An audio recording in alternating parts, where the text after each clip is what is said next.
آج ہم ایک ایسے لفظ پر بات کر رہے ہیں جو بہت عام ہے، لیکن اس کا مطلب شاید اتنا ہی گہرا ہے: بدلنا۔ جی ہم سب اپنی زندگی میں یہ لفظ سنتے ہیں، کہتے بھی ہیں تم بدل جاؤ یا مجھے بدلنا ہوگا، لیکن یہ اتنا مشکل کیوں ہوتا ہے؟ اور کیا بدلنے کا مطلب یہ ہے کہ ہم جو ہیں وہ نہ رہیں؟ بالکل، یہی سوال ہے۔ ہمارے پاس جو مواد ہے وہ اس پر ایک بالکل نیا زاویہ پیش کرتا ہے، اور اس کا جواب کافی حیران کن ہے۔ اور یہ واقعی ایک حیران کن زاویہ ہے، کیونکہ عام طور پر ہم تبدیلی کو ایک بیرونی عمل سمجھتے ہیں۔ کوئی ہمیں کہتا ہے اور ہم کوشش کرنا شروع کر دیتے ہیں۔ لیکن یہ مواد کہتا ہے کہ اصل تبدیلی باہر سے نہیں، اندر سے شروع ہوتی ہے۔ یہ کوئی حکم نہیں ہے جو مانا جائے، بلکہ یہ خود کو سمجھنے اور انصاف کرنے کا ایک سفر ہے۔ اچھا، تو یہ اپنی شخصیت کو مٹانے کا نام نہیں؟ بالکل نہیں، بلکہ اسے نکھارنے کا عمل ہے۔ ٹھیک ہے، تو آئیے اس کی گہرائی میں اترتے ہیں۔ پہلی ہی بات جو اس مواد میں کہی گئی ہے وہ یہ ہے کہ بدلنا یہ نہیں کہ انسان اپنی شناخت مٹا دے۔ یہ بات مجھے بہت دلچسپ لگی۔ جی کیونکہ اکثر جب کوئی بدلتا ہے تو ہم کہتے ہیں یہ تو وہ شخص رہا ہی نہیں جسے ہم جانتے تھے۔ تو پھر اپنی ذات کو کھوئے بغیر بدلنے کا کیا مطلب ہے؟ یہ ایک بہت بڑا اور اہم سوال ہے۔ دیکھیں، مواد اس کی وضاحت یوں کرتا ہے کہ ہماری اصل شناخت ہمارے روزمرہ کے رویے یا عادتیں نہیں ہیں۔ اچھا؟ بلکہ ہماری بنیادی اقدار ہیں، مثلا انصاف، ایمانداری یا محبت۔ مواد یہ دلیل دیتا ہے کہ تبدیلی کا مطلب ہے اپنی کمزوریوں کو پہچانو، اپنے رویوں کو سدھارو، اور انصاف کے ساتھ اپنی ذمہ داری نبھاؤ۔ جی تو جب آپ کوئی بری عادت جیسے غصہ کرنا بدلتے ہیں تو آپ اپنی شناخت نہیں کھو رہے، بلکہ آپ اپنے عمل کو اپنی ہی ایک بہتر قدر جیسے صبر کے قریب لا رہے ہیں۔ واہ، یہ تو سوچ کا پورا انداز ہی بدل دیتا ہے۔ تو یہ اپنی شخصیت کو ختم کرنا نہیں بلکہ اسے اپ گریڈ کرنے جیسا ہے۔ بالکل۔ جیسے آپ اپنے فون کا آپریٹنگ سسٹم اپ ڈیٹ کرتے ہیں، ہارڈ ویئر یعنی آپ کی ذات وہی رہتی ہے، لیکن آپ کچھ خامیاں دور کر کے اس کی کارکردگی کو بہتر بنا دیتے ہیں۔ بہترین مثال ہے۔ اور یہ خود احتسابی یعنی اپنی آپ سے ایک ایماندارانہ مکالمہ اس اپ ڈیٹ کا پہلا قدم ہے۔ جب تک آپ یہ تسلیم نہیں کریں گے کہ سسٹم میں کوئی بگ ہے، آپ اسے ٹھیک کرنے کی کوشش ہی نہیں کریں گے، اور یہی وجہ ہے کہ باہر سے ڈالا گیا دباؤ اکثر ناکام ہو جاتا ہے۔ بالکل، کیونکہ وہ آپ کو صرف یہ بتاتا ہے کہ مسئلہ ہے، لیکن جب تک آپ خود اس مسئلے کو تسلیم نہ کریں، آپ اس کے حل کا حصہ نہیں بنتے۔ بالکل۔ تبدیلی تبھی پائیدار ہوتی ہے جب اس کی ملکیت، وہ اونرشپ اپنی ہو۔ اچھا، تو اگر تبدیلی ایک اتنا ذاتی اور اندرونی عمل ہے تو پھر والدین کا بچوں سے یہ کہنا کہ تم بدل جاؤ اکثر کام کیوں نہیں کرتا؟ مواد اس نقطے پہ بہت گہرائی میں جاتا ہے۔ جی، کیونکہ یہاں یہ اصول ایک بہت ہی نازک رشتے پر لاگو ہوتا ہے۔ مواد ایک بہت کڑی شرط رکھتا ہے۔ کیا شرط؟ وہ کہتا ہے کہ اگر والدین بچوں سے بدلنے کا مطالبہ کر رہے ہیں تو پہلے یہ دیکھنا ضروری ہے کہ وہ خود اپنے کردار میں کتنے منصف ہیں۔ یعنی کیا وہ خود ان اصولوں پر عمل کر رہے ہیں جن کی وہ بچوں سے توقع رکھتے ہیں؟ کیا گھر کے ماحول میں برداشت ہے، احترام ہے، انصاف ہے؟ یہ تو والدین کے لیے ایک بہت بڑا چیلنج ہے۔ مطلب آپ صرف اس لیے نصیحت نہیں کر سکتے کہ آپ بڑے ہیں۔ آپ کا حق تب بنتا ہے جب آپ کا عمل آپ کی باتوں کی گواہی دے رہا ہو۔ صحیح۔ لیکن ایک سوال ذہن میں آتا ہے، یہ مثال بننے والی بات سننے میں تو بہت اچھی لگتی ہے، لیکن کیا یہ عملی ہے؟ کوئی بھی انسان ہر وقت کامل مثال تو نہیں بن سکتا ہے نا؟ نہیں، بالکل نہیں۔ یہ ایک بہت ہی حقیقت پسندانہ سوال ہے، اور میرے خیال میں مواد کا مقصد کامل ہونے کا مطالبہ کرنا نہیں ہے، بلکہ مخلص ہونے پر زور دینا ہے۔ مخلص؟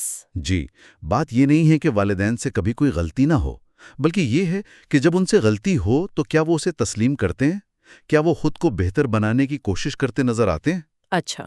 دیکھیں، بچوں کو بدلنے کی اصل ذمہ داری، جیسا کہ مواد کہتا ہے، حکم دینے سے نہیں بلکہ مثال قائم کرنے سے ادا ہوتی ہے۔ صحیح۔ اگر بچے روز دیکھتے ہیں کہ گھر میں بات بات پر چیخا جاتا ہے لیکن انہیں کہا جاتا ہے کہ تم غصہ نہ کرو، تو وہ کیا سیکھیں گے؟ وہ الفاظ نہیں، وہ ماحول جذب کرتے ہیں۔ تو اس کا مطلب ہے کہ بچے منافقت کو بہت جلدی بھانپ لیتے ہیں۔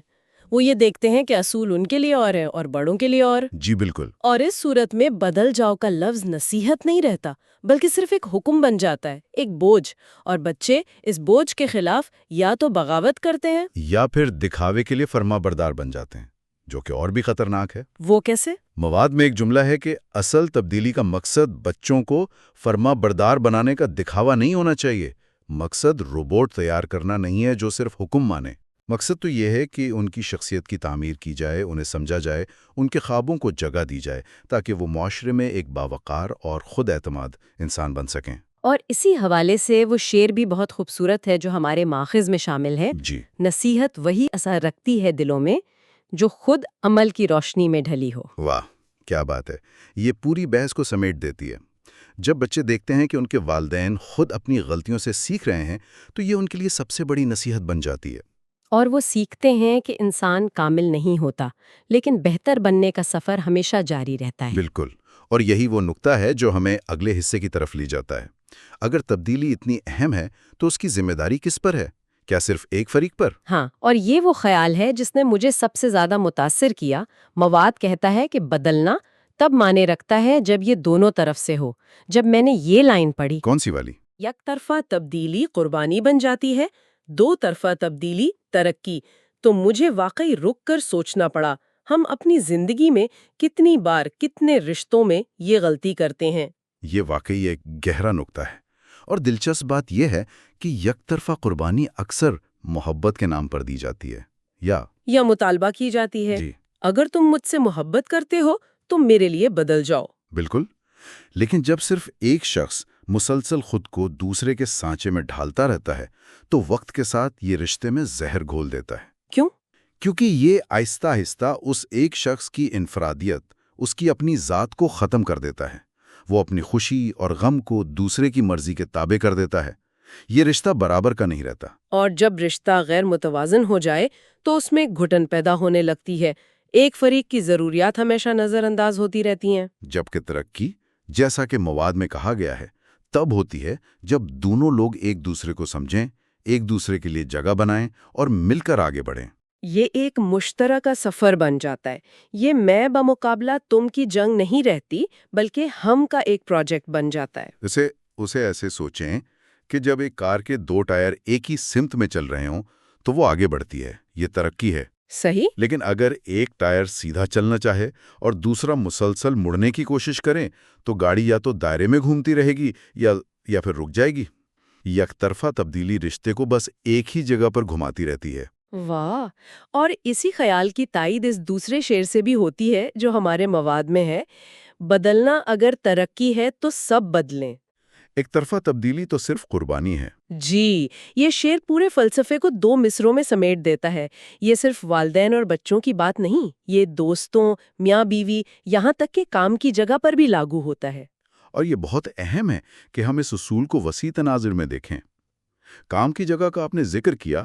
تصور کریں ایک مینیجر اپنی ٹیم سے کہتا ہے کہ ہمیں جدید ٹیکنالوجی اپنانی ہوگی، آپ سب کو نئے سرے سے سیکھنا پڑے گا، لیکن وہ خود کچھ نیا سیکھنے کو تیار نہیں چاہ رہا ہے. حقیقی لیڈر وہ ہوتا ہے جو کہتا ہے ہمیں بدلنا ہے اور میں سب سے پہلے یہ نئی چیز سیکھنا شروع کر رہا ہوں. تو بات پھر وہیں آ جاتی ہے کہ کردار الفاظ سے زیادہ اونچا بولتا ہے. اس پوری گفتگو کا نچوڑ یہی لگتا ہے کہ قیادت یا رہنمائی کا اصل معیار آپ کے الفاظ نہیں، آپ کا عمل ہے. ایک زندہ مثال بننے کی طاقت. جی. اور یہاں ایک اور اہم سوال پیدا ہوتا ہے جسے مواد براہ راست نہیں لیکن بالواسطہ طور پر اٹھاتا ہے. وہ کیا؟ اگر دو طرفہ تبدیلی ممکن نہ ہو تو کیا کریں؟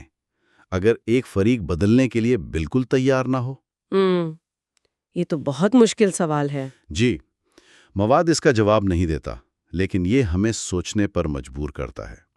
شاید اس کا جواب یہ ہے کہ پھر آپ کو یہ فیصلہ کرنا پڑتا ہے کہ کیا آپ اس رشتے میں مسلسل قربانی دیتے رہنا چاہتے ہیں یا پھر آپ کو اس رشتے کی حدود کا اثر نو تعین کرنے کی ضرورت ہے. صحیح.